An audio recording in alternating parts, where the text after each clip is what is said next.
थी। मेरे हस्बैंड मेहंदीपुर, सालासर, श्याम जी के और ये जो सावन में कावड़ वगैरह लेके आते हैं, ये सब लेके आते थे। सुबह 4 बजे उठते, बच्चों को उठाते और फिर वो मंदिर में शिव पे जल चढ़ा के आते थे। बहन जी, जैसा कि आपने बताया कि आप दुर्गा देवी की पूजा करते थे तथा आपके पति सालासर जाते थे तथा विभिन्न मंदिरों में जाते थे, तो इन सभी भक्ति साधनाओं को करते करते आपको क्या लाभ प्राप्त हुए? सर, उससे मुझे कोई लाभ नहीं हुआ सिवाय के। जैसे वो सभी देवी देवताओं की पूजा करते थे, शिव को जल चढ़ाते थे, उसके बाद भी उनका एक्सीडेंट हो गया, और एक्सीडेंट भी बहुत बुरा कि उनकी याददाश्त, मेमोरी सब कुछ चला गया उस दौरान। फिर किसी पंडित जी ने बताया उनको कि भाई तुम लोग इनको जो बजरंगबली है ना, इनको मंगलवार और शनिवार को सिंदूर लगा के आया करो। तो हमारे पास में सिटी है भैरोड, वो लोग वहाँ पे जाते सिंदूर लेके और तेल और सिंदूर मिला के उसको पूरे को लेप करके आते ऐसे। फिर भी उनको कोई लाभ नहीं हुआ, याददाश्त चली गई उनकी, बोलते नहीं थे। सिर्फ इतना बोलते थे कि मैं और मेरे दोनों बच्चे उसकी भाषा को समझ सकते थे, बाकी कोई नहीं। अनजान लोग तो उनको शराबी बोलते थे, हालांकि उसने कभी नशा नहीं किया। तो सर, उनके एक्सीडेंट के बाद हमारे कमाने वाला कोई था नहीं और कंडीशन बहुत ख़राब हो गई थी। 1.5 साल तक हम लोग जयपुर SMS के चक्कर काटते रहे। डॉक्टरों ने कहा कि भाई इनकी याददाश्त आ भी सकती है, नहीं भी आएगी। हमने कहा चलो छोड़, भगवान जो करता है जो अच्छा ही करता है। फिर क्या हुआ कि हालत इतनी ख़राब हो गई, जो भी थोड़ा बहुत पैसा था हमारे पास, ज़मीन जायदाद है नहीं, वो उनकी बीमारी में लग गई।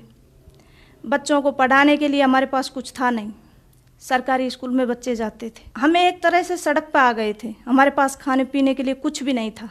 जैसे तैसे करके हम लोग अपना काम चलाते थे। बहुत बुरी कंडीशन हो गई थी, किसी से उधार मांगते कोई देता भी नहीं था। सब लोग बोलते थे कहाँ से देगा, ये तो पागल हो गया, मेंटल हो गया। और हकीकत में मेंटल हो गया था वो, क्योंकि याददाश्त चली गई थी उनकी। डॉक्टरों ने मना कर दिया था कि नहीं बोलेगा ये। फिर उसके बाद एक पंडित ने उसको बताया कि इसको कुत्ता और खाएगा। हकीकत में ऐसा ही हुआ, कुत्ता भी खा गया उसको। तो मैं उस पंडित के पास दोबारा गई। उससे पहले मैं पंडित लोगों को नहीं मानती थी। दुर्गा को तो मैंने उसी दिन छोड़ दिया था जिस दिन उसका एक्सीडेंट हुआ था। अगर माँ होती कहीं पे, दुर्गा माँ होती, तो इनका एक्सीडेंट नहीं होता आज, और वो भी मैंने नवरात्रा कर रखे हैं उस दौरान। फिर क्या हुआ, पंडित ने कहा कि भाई इस पे 7.5 की दशा है शनि की, आप लोग ऐसा करो कि इसको गुलाल लगाओ बजरंगबली को। मैंने कहा ठीक है भाई, लगाते हैं। उसके बाद वो गुलाल लगाने लग गए।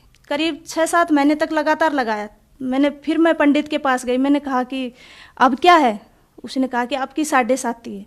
मैंने कहा कि कम से कम 7 तो बोल दे, 6 महीने तो हो गए हमें, ये जाएगी या नहीं। पर जब भी मैं उसके पास जाती वो 7.5 ही गाता रहता। संत रामपाल जी महाराज की शरण में आप कैसे आए? जी, मेरे हस्बैंड जब बजरंगबली को गुलाल लगाने जाते थे तो उनको एक फरीदाबाद का कोई भगत जी मिला भैरोड में। उसने कहा कि आप ये क्या करते हो। तो मेरे हस्बैंड ने कहा भी मैं बजरंगबली को गुलाल लगाता हूँ, मेरे को पंडित लोगों ने बताया। उसने कहा इन सब के चक्कर छोड़ो, पंडित वंडित कोई सही नहीं बताता, आप एक काम करो, मेरे गुरुजी से नाम ले लो। तो मेरे हस्बैंड ने कहा कि कौन है तुम्हारे गुरु। उसने कहा संत रामपाल जी महाराज। भगत जी ने कहा कि चलो मैं घर पे जाके और बच्चों की माँ से सलाह करके आपको बताऊंगा। सर जी, मैंने कभी गुरु देखा नहीं था और नहीं बनाया था और नहीं पता था गुरु के बारे में। हाँ, देवी देवताओं के बारे में तो पता था, पर मेरे दिमाग में हमेशा एक बात रहती थी कि ये भगवान 3 क्यों है, एक होना चाहिए। तो भगत जी, हमने उसके पास फ़ोन किया, उससे हमने पूछा, तो उसने कहा कि भाई ये सुख देते हैं गुरु जी, वो सुख देते हैं। उससे पहले मुझे गुरु के महत्व का नहीं पता था, गुरु क्या होता है। वो भगत जी हम लोगों को वहाँ पे लेके गया। उसके बाद जैसे ही हमने नाम लिया तो हम हर 15 दिन में सत्संग में जाने लगे। तो धीरे धीरे धीरे धीरे मालिक की, परमात्मा संत रामपाल जी महाराज की दया होने लगी हम लोगों पे। बहन जी, जैसा कि आपने बताया आप देवी दुर्गा की पूजा करते थे, आपके पति सालासर जाते थे, वह विभिन्न मंदिरों में जाते थे, जिससे आपको कोई लाभ नहीं मिला। आपकी आर्थिक स्थिति बिगड़ गई तथा आप सड़क पर आ गए। तो संत रामपाल जी महाराज की शरण में आप कैसे आए? जी, जैसे ही सर हम संत रामपाल जी महाराज की शरण में गए, उसी दिन से हम लोगों को लाभ होने शुरू हो गए। मेरे हस्बैंड का एक्सीडेंट हुआ तो हमारी ज़िंदगी तो नरक हो ही गई थी। पर उसके बाद जैसे ही उन्होंने संत रामपाल जी महाराज से नाम दीक्षा ली, धीरे धीरे धीरे धीरे उनकी स्थिति सुधरती आ गई। आज उनकी आवाज़ भी बिल्कुल ठीक है। संत रामपाल जी महाराज की दया से उनको कोई नहीं कह सकता कि इनका कभी एक्सीडेंट भी हुआ था, और वो ज़्यादातर भगवान के सेवा में ही रहते हैं। बच्चों को स्कॉलरशिप मिल गया, वहाँ पे बच्चों की पढ़ाई फ्री हो गई। उसके बाद बच्चों ने +2 की, +2 के बाद लड़की को स्कॉलरशिप मिल गया, उसने इंजीनियरिंग की। बेटे को अब पैसे तो हमारे पास थे नहीं, पैसे कहाँ से दे, तो हमने बैंक से लोन उठाया। मालिक की दया, संत रामपाल जी महाराज की दया से हमारा लोन तुरंत क्लियर हो गया। जैसे ही मेरे बच्चे ने, लड़के ने मेरे ने 2 साल तक बीटेक की, उसके बाद उसने एनडीए का फॉर्म भर दिया, उसने एग्ज़ाम दिया। एग्ज़ाम देने के बाद में संत रामपाल जी महाराज परमात्मा की इतनी दया हुई कि उसका सिलेक्शन हो गया। बाकी ऐसी किस्मत कहाँ है कि एक गरीब का बच्चा जो सड़क छाप था वो उसका एनडीए में सेलेक्ट हो जाए, पर वो भी संत रामपाल जी महाराज की दया थी। अच्छा, उसके बाद उसका इंटरव्यू हुआ बेंगलोर, 14 दिन चला। इंटरव्यू में वो 13 दिन क्लियर कर दिए, 14 दिन वो रह गया हल्का सा मेडिकल में। उसने वहाँ से फ़ोन किया कि माँ मैं इंटरव्यू में रह गया। मैंने कहा बेटे घर पे आ जा। घर आ गया। मैंने कहा कि तुम वहाँ पे जाओ, अपने परमात्मा के पास, संत रामपाल जी महाराज के पास जाओ। वो वहाँ पे गए तो मालिक ने कहा बेटा चिंता मत कर। तो उनका वो दिल्ली में मेडिकल क्लियर हो गया। फिर उसने कहा माँ अब क्या करूँ। मैंने कहा बेटा फिर जाओ परमात्मा संत रामपाल जी महाराज के पास। बच्चे ने कहा कि गुरुजी मेरा ज्वाइनिंग लेटर, क्योंकि मैं सबसे पीछे रह गया, बाकी सब बच्चे चले गए। गुरुजी ने कहा बेटा तू घर जा। वो आया वहाँ से, आते ही तीसरे दिन मालिक की दया से उसका को लेटर आ गया। भगत जी 2016 में 4 साल की उसकी ट्रेनिंग चली। उसके बाद उसने 2016 में एनडीए क्लियर किया और राष्ट्रपति गोल्ड मेडल। 2500 बंदों में सिर्फ एक भगत जी, मेरे भगत जी और मैं वहाँ पे गए केरला, एजीमाला। वहाँ पे जाने के बाद जैसे ही हमने देखे 2600 एकड़ में अकेडमी है वो, तो पूरी अकेडमी में संत रामपाल जी महाराज की दया से मेरे बेटे के पोस्टर लगे हुए थे। जहाँ भी देखे लेफ्टिनेंट केवल कृष्ण, लेफ्टिनेंट केवल कृष्ण की आवाज़। सर पूछो मत, मेरे भगत जी वहाँ पे रोने लग गए। ए मालिक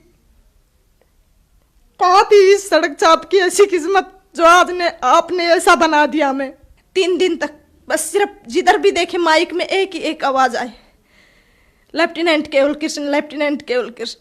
मैं और मेरे हस्बैंड बस सिर्फ और सिर्फ संत रामपाल जी महाराज को 3 दिन तक याद करके रोते रहे। जैसे ही उसको राष्ट्रपति गोल्ड मेडल उसके कंधे पे लगा, मेरे भगत जी से रुका नहीं गया। वो 2500 बंदों में इतनी जोर जोर से रोने लग गए कि मालिक हमने लोगों ने तो आत्महत्या करने की सोच ली थी, क्या किस्मत बना दिया आपने। सर आज मैं मेरे गांव में सबसे ज़्यादा खुश नसीब हूँ, क्योंकि मेरे साथ भगवान है, मेरे परमात्मा है। और शायद मैं ये कहूँगी कि मेरी जोड़ी छोटी पड़ गई, परमात्मा ने मुझे इतना दे दिया। उम्मीद नहीं थी, नहीं मेरी किस्मत इतनी अच्छी नहीं थी कि भगवान मुझे इतना दे देगा। मालिक की दया से एक साइकिल नहीं थी, आज बंदी छोड़ सतगुरु रामपाल जी महाराज की दया से 3-3 गाड़ियाँ खड़ी हैं घर में। और इतना कर्जा हो गया था कि जिसकी कोई हद नहीं। आज एक भी कर्जा नहीं है। मालिक ने सब कुछ क्लियर कर दिया और हमें ये नहीं पता किस तरह और कैसे कर दिया और कब कर दिया। सर आज हम संत रामपाल जी महाराज की दया से बहुत सुखी हैं। घर में कोई कलह नहीं है। मालिक की दया सिर्फ और सिर्फ भक्ति है। दोनों बच्चे अपनी अपनी जगह कामयाब हैं। मेरे गांव में मैं सबसे ज़्यादा खुश नसीब हूँ। भगवान ने मुझे बहुत कुछ दिया है, जितना मैं कभी उम्मीद ही नहीं की थी, इतना कि शायद मेरी किस्मत ऐसी हो सकती है। पर आज मैं सीना ठोक के ये कह सकती हूँ कि मेरा से सुखी मेरे गांव में कोई नहीं। बहन जी, जैसा कि आपने बताया कि संत रामपाल जी महाराज से नाम दीक्षा लेने के बाद आपका उजड़ा हुआ परिवार संत रामपाल जी महाराज ने पुनः बसा दिया। आपके ही जैसे संसार में बहुत सारे दुखी लोग हैं, तो आप भक्त समाज को और उन दुखी लोगों को क्या संदेश देना चाहते हैं? मेरे जो अगल बगल में लोग हैं सभी ये चैनल देखते हैं, सत्संग वगैरह देखते हैं, उनसे मैं खासकर प्रार्थना करना चाहती हूँ कि उनको तो मेरी स्थिति का, मेरी कंडीशन का अच्छे तरीके से पता है। वो भी संत रामपाल जी महाराज की शरण में आए, इन दई देवताओं के चक्कर न काटे, क्योंकि ये दई देवता कुछ नहीं दे सकते। मैं तो चाहती हूँ कि वो संत रामपाल जी महाराज से नाम दीक्षा लेके मेरी तरह वो भी अपना उजाड़ा हुआ परिवार बसाएं और अपना मोक्ष करवाएं। बहन जी, कोई श्रद्धालु अगर संत रामपाल जी महाराज से नाम दीक्षा लेना चाहे तो वह कैसे नाम दीक्षा ले सकता है? सर संत रामपाल जी महाराज की दया से विभिन्न चैनलों पे संत रामपाल जी महाराज का सत्संग चल रहा है। और उसके नीचे जो पट्टी चलती है उस पे फ़ोन नंबर दिए गए हैं, वहाँ से नंबर नोट करो और संत रामपाल जी महाराज का जो नज़दीकी नामदान सेंटर है वहाँ पे जाइए और नाम दीक्षा लेके अपना मोक्ष कराइए। धन्यवाद जी। सत साहिब जी।